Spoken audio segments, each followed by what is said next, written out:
Hello everyone, I'm Faral Imran from the channel Data Sciencey, and today the topic that I'll be explaining you is called range function in Python. So let's get started.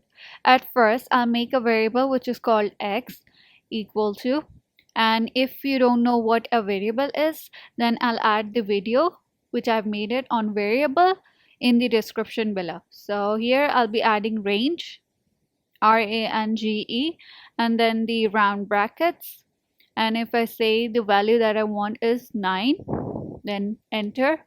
I'll say for function I in x and then the colon and then enter print, which is print print I. Now when I click on enter, you can see the values which is from 0 to 8, because the range function by default it starts from 0 until it ends till a value less than the value that you've added. For example, if you added 9, so it will start from 0 till 8. So if you count them, the total, it would be 9 values. And here in range you can say that there are 3 parameters in range. Number 1 is start, then end, and then step.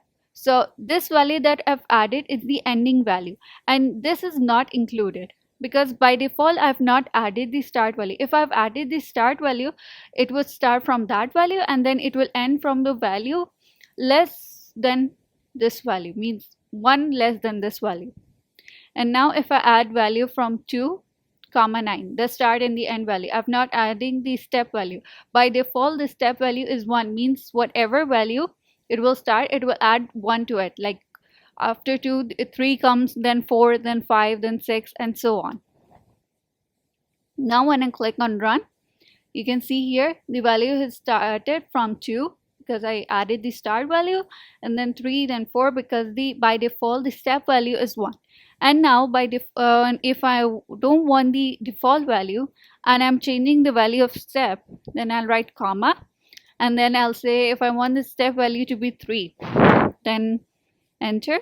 You can say the values are plus 3, means 2 plus 3 is 5 and 5 plus 3 is 8. So this is the value, this is the thing for the range function. That's all from my side. Thank you so much.